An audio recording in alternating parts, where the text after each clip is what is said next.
Oi gente, como é que vocês estão? Eu espero que esse vídeo encontre vocês muito bem. Aqui é a Rê e hoje eu tô de volta com recomendação de livro sinistrinho pra você que ainda não sabe o que vai ler nesse mês temático de Halloween. Eu sei que muita gente aproveita, né, essa época trevosa do ano pra ler uns livros um pouco mais, digamos assim, trevosinhos, né, um pouco mais sinistrinhos. Então eu trouxe aqui uma lista com recomendações de livros que eu já falei em outras ocasiões aqui pelo canal, em outros anos também de Halloween, mas também trazer algumas novas recomendações pra vocês. Então, se você ainda não é inscrito, se inscreve aqui no canal pra ficar por dentro de todas as atualizações. Deixe curtir esse vídeo, que isso é muito importante pra que ele alcance mais pessoas. E, é claro, me segue nas outras redes sociais, os links ficam aqui na descrição. Você vai ser muito bem-vindo e muito bem-vinda lá no Instagram, no TikTok. Por lá tem muito conteúdo literário também, com novas recomendações sempre. Então me segue por lá pra ficar por dentro de tudo. E, recados dados, vamos lá então falar um pouco sobre esses livros. Eu resolvi, assim, ó, trazer variedades de histórias, tanto pra quem quer uma coisa um pouco mais leve, uma coisa mais light, quanto pra quem tá querendo, né, livros um pouco mais assustadores, aquela coisa mais dark mesmo. Enfim, eu vou começar aqui recomendando um livro de um clássico, de um autor clássico que realmente, assim, gente, ele era muito bom no que fazia. Então, assim, não tem como a gente falar que não, sabe assim, como que ele vai ficar de fora de uma lista de Halloween? Edgar Allan Poe precisa entrar numa lista de Halloween. E eu vou colocar aqui o Medo Clássico, que é essa edição bonitona aqui da Dark Side. Eu tenho na estante, mas fiquei com preguiça de pegar, então vou deixar a capa aqui pra você saber qual é. Se eu não me engano, a Dark Side publicou 2 livros de Medo Clássico do Edgar Allan Poe, tem o volume 1 e o volume 2, se eu não estou enganada.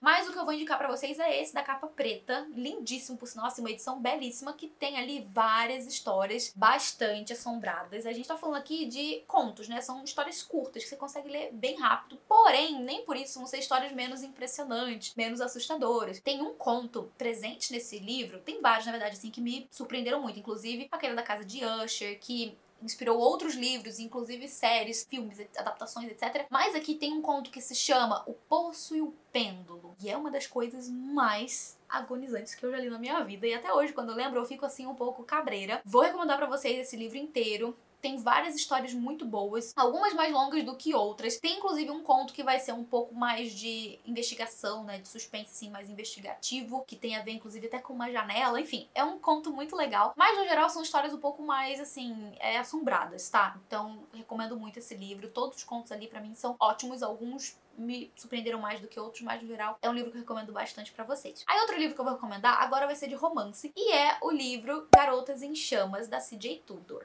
Esse livro, gente, assim, foi, de todos da autora, eu acho que o que eu mais gostei. É o mais recente dela, né, que saiu há menos tempo. E a gente tem aqui uma história que, de novo, né, a gente vai ter essa questão do sobrenatural muito presente. A C.J. Tudor é uma autora que claramente bebe muito da fonte do Stephen King. Se eu não me engano, ela até já falou isso, né, que o Stephen King é uma das suas grandes inspirações para os livros que ela escreve. E ela é uma autora muito talentosa em escrever livros de suspense, livros com elementos sobrenaturais, com uma escrita muito envolvente, acontecimentos também muito intrigantes. E aqui nesse livro ela entrega bastante. Foi uma favorito dela de longe até o momento, por isso que dentre todos os que ela já escreveu, esse aqui vai ser o que eu vou recomendar pra vocês, mesmo porque é o mais sobrenatural, eu diria, que ela escreveu. Aqui a gente tem a história de uma... como é que é? Ela não é um padre, ela é tipo uma vigária? Eu acho que é isso. Enfim, é dessa religião, né, dessa ramificação aí do cristianismo, em que, inclusive, mulheres podem ser, né, chefes de uma igreja. E, no caso, ela tá chegando nessa cidadezinha junto com a sua filha, né, ela vai ser a nova vigária dessa cidade ali, da igreja dessa cidade, e ela tá pra se mudar pra lá com a sua filha. E quando elas chegam lá, elas são recebidas com um kit de exorcismo e um bilhete um tanto quanto suspeito. E daí, com o passar da leitura, a gente vai vendo que existem segredos e coisas que aconteceram nessa cidade no passado que são um tanto quanto suspeitas. E a gente vai ver, ao mesmo tempo que essa vigária entendendo o passado dessa cidade, também entendendo o presente dessa cidade, se adequando, né, a esses moradores e tal, a essa nova congregação, ao mesmo tempo que certas coisas muito suspeitas passam a acontecer com ela e com a filha dela. E aí a história vai seguindo pra um rumo tanto de investigação, mas também de sobrenatural, né, de um suspense sobrenatural que está presente em tudo que aconteceu no passado, envolvendo algumas mortes que aconteceram nessa cidade e envolvendo inclusive essa igreja. Então são coisas que estão interligadas, né, e que vão afetar diretamente essa mulher e a sua filha. É um livro com cenas também bastante, assim, surpreendentes, né, que vão ficar no seu imaginário. Se você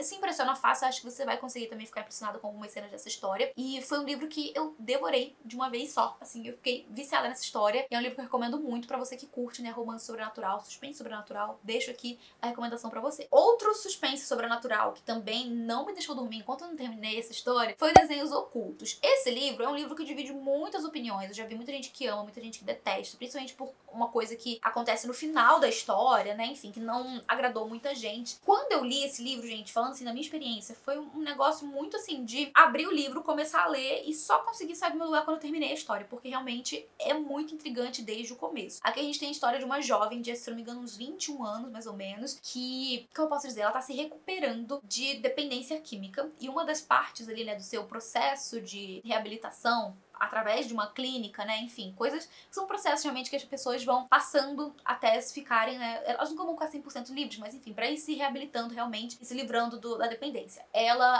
acaba procurando um emprego, né, é um dos requisitos ali, né, uma das etapas que ela tá vivendo e tal. Ela procura um emprego de babá, que é uma coisa que ela já fazia, né, ela já trabalhou com isso antes e agora ela tá se candidatando a essa nova vaga de emprego pra cuidar de um menininho. Tem 5, 6 anos, se eu não me engano, que é o Tommy, eu acho que é esse o nome dele. E na casa moram só os pais e a criança, e eles estão procurando uma jovem que possa, né, ficar com o menino ali em tempo integral. Tem inclusive um chalé no final, assim, da propriedade, que é onde a babá moraria, né? Então ela vai passar esse tempo ali com eles, né? Ela acaba sendo contratada, e isso é algo muito positivo pra ela, porque ela tava até com receio de que alguém não fosse querer contratar ela por causa desse passado, né, desse histórico dela, e ela sempre foi muito transparente com relação a isso, mas a família tava muito de boa sobre isso e contrataram ela. Ela começou então a cuidar desse menino. E de novo, né, como nos livros e filmes de suspense, de terror até, no começo são mil maravilhas, até que as coisas começam a ficar estranhas. E foi assim pra essa protagonista, né, pra Mallory, porque logo nos primeiros dias, assim, na primeira semana, que ela tá ali naquela casa cuidando do menininho, ela percebe que ele começa a desenhar uns desenhos muito, assim, estranhos, pra dizer o mínimo, sabe? São desenhos assustadores e tal. E ele conta pra ela que é uma pessoa que ele vê dentro da casa, e ela vai atribuir isso a um amigo imaginário, né? Tipo, um amigo imaginário que ele fez, e com o passar da história, as coisas vão ficando cada vez mais intensas, porque o que parecia ser um mero amigo imaginário vai se mostrar sendo uma coisa um pouco mais difícil de compreender. E com o passar da leitura, a gente vai vendo essa personagem tentando lidar com isso, ao mesmo tempo que cuida desse garotinho. E as coisas vão ficando cada vez mais intensas, até a gente ter o ápice no final da história, que, assim, é de roer as unhas, porque você realmente fica muito, assim, na ansiedade pra terminar logo a história. E no fim das contas, gente, eu gostei do livro. Eu achei que foi um livro bem construído, assim, a história no geral foi bem construída. O final, realmente, poderia talvez ter tido um outro desfecho, de uma outra forma. Realmente ele pode abrir, assim, pra controvérsias dentro da história. Mas, de um modo geral, o livro como um todo me agradou. E eu recomendo pra você, caso você ainda não tenha tido experiência com essa história. Enfim, foi uma leitura bastante sinistrinha que eu li aí nos últimos anos. E que eu acho que, se você tá procurando por uma leitura assim, esse aqui vai ser uma boa opção pra você. Agora, falando de um livro que é sinistrinho, mas ele é sinistrinho no sentido mais do psicológico do que vai acontecendo ali. Eu vou recomendar mais uma vez o Eu Sou o Rei do Castelo. Esse é um livro que ele tem toda uma atmosfera gótica, porque a gente tem a história se passando em uma casa do interior, sabe aquelas casas antigas do interior da Inglaterra, e a gente não sabe exatamente em que época, pelo menos eu não lembro se é mencionado, né, qual época se passa essa história, mas tudo leva a crer que seja, tipo assim, metade do século passado, sabe? Sei lá, anos 70, por aí, enfim.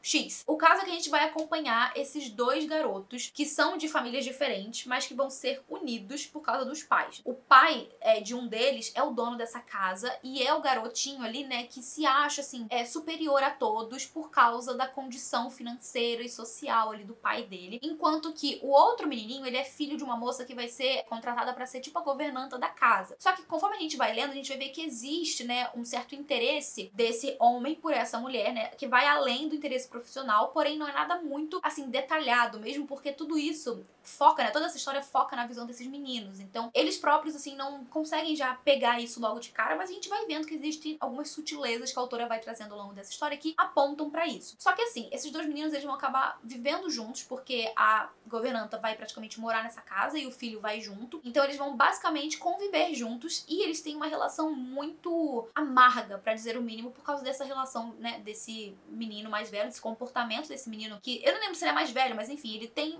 assim, ele é o dono da casa, né, e ele se acha por causa disso. E ele tenta muito, né, a todo momento subjugar esse outro menino que, na visão dele, está abaixo dele por conta, né, de ele ser filho da empregada, né, esse tipo de coisa. Aquela visão que a gente já entende. E aí a gente vai vendo ao longo da leitura o desenvolvimento do relacionamento desses dois, tanto por uma visão, né, de ameaça que esse menino, filho da governanta ali, né, sente com relação ao outro, do terror, assim, que ele acaba sentindo por conta das coisas que o outro menino faz. Aquela coisa bem do horror psicológico, assim, das coisas que ele se assusta só de imaginar do que o outro pode fazer, sabe? Alguma coisa assim. Ao mesmo tempo que ele vai tentando fazer amizade com esse menino, porque afinal de contas a mãe dele tá trabalhando ali. E aí também tem a participação dos adultos nisso tudo, né, em que a gente olha pros adultos sempre com essa visão de, tipo, vocês são os responsáveis por essas crianças. E em muitos casos, os adultos, quando eles são trazidos pros problemas das crianças, né, eles não enxergam os problemas das crianças com a mesma visão que essas crianças estão enxergando, né? Então tem toda essa questão, assim, essas nuances que vão sendo trazidas nesse livro de uma forma muito interessante. E a coisa só vai escalando, escalando, escalando, até que chega no final da história, você termina o livro revoltado. Gente, é sério, assim, você termina esse livro querendo jogar ele longe, porque o que acontece no final é revoltante. Mas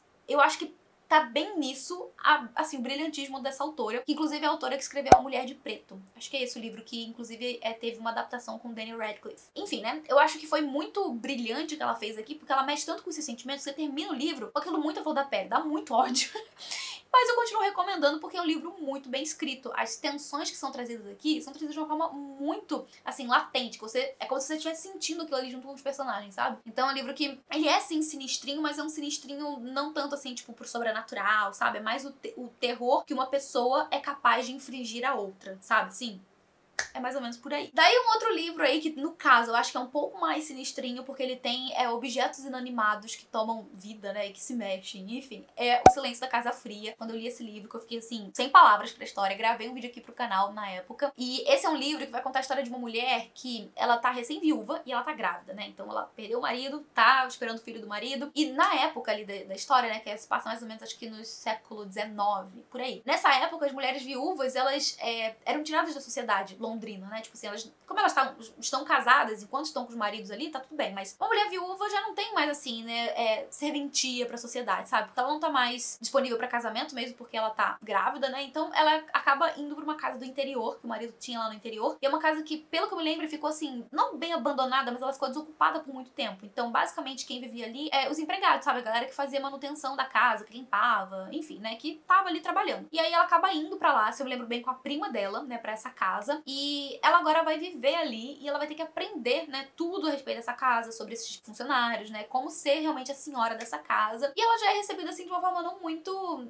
amigável, sabe? A galera é meio hostil com ela e ela já percebe isso logo de cara, mas ela tá determinada a, tipo assim, beleza, essa aqui é a minha nova vida, né? É isso aqui que eu tenho que lidar, eu tenho que aprender a segurar a rédea da minha nova casa. E daí a gente vai ver que logo no começo da história, assim que ela chega nessa casa, algumas coisas estranhas começam a acontecer, né? Ela escuta coisas, escuta passos, escuta barulho de algumas coisas muito estranhas vindo de um quarto que tá vazio e algumas coisas que ela acha que estavam num lugar quando ela vai ver tá no outro. E com o passar da história, a gente vai vendo, né, esses elementos sobrenaturais ocorrendo com mais frequências, até que a gente vai ter um ápice mais pro, digamos assim, nos últimos 80% do livro, e outras coisas vão acontecendo também que vão deixando a gente bem impressionada. Eu, pelo menos, fiquei bem impressionada com essa história. Foi um livro que eu li numa época também, assim, que tava... Cara, acho que era inverno aqui, sabe? Tava bem frio, assim, então eu lembro que, tipo, a atmosfera em que eu li também propiciou, sabe? Essa sensação, assim, de uma coisa bem sombria. E é um livro que, até hoje, quando eu paro pra lembrar, eu lembro realmente dessa sensação de surpresa e de ficar, assim, meio que, sabe? Tipo, olhando em volta. Então é um livro que eu acho que, pra quem gosta de romance sobrenatural, né? Suspense sobrenatural, esse aí também é uma boa sugestão.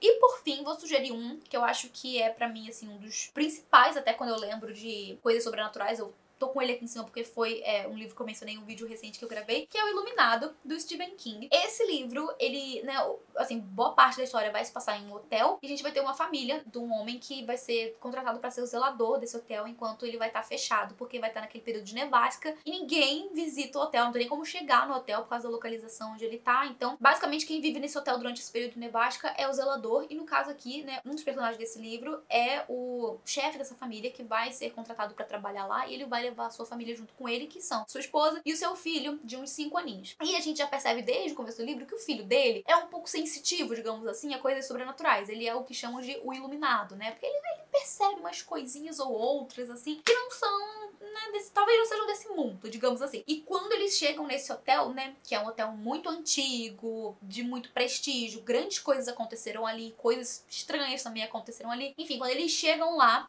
parece que a mediunidade desse menino atinge um pico, assim, ele começa a ver bem mais coisas e a pressentir, né, sentir coisas bem mais fortes ali dentro, e a partir daí a parte do sobrenatural, do suspense, do terror começa a acontecer com mais intensidade, não só com o menino, mas também com os pais dele. Esse é um livro que tem algumas cenas bastante memoráveis, assim, pra quem curte história de terror. Eu acho que esse aqui é um livro que traz, né, muito disso. Então, se você já leu livros nesse sentido, ou se você procura, né, livros assim que vão te impressionar no sentido do terror, do sobrenatural, acho que esse aqui é uma boa recomendação, uma boa sugestão. Porém, preciso adiantar, né? Esse livro aqui, pra mim, ele não foi...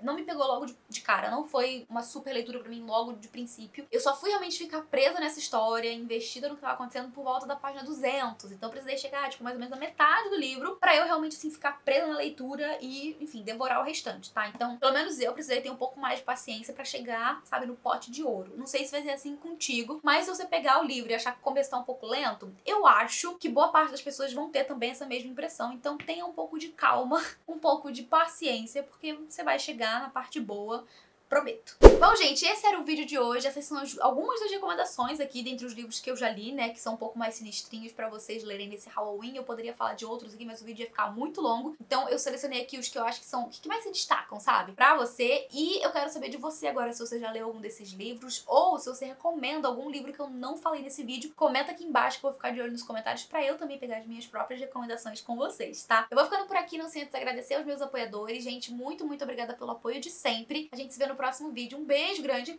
e até mais. Tchau, tchau.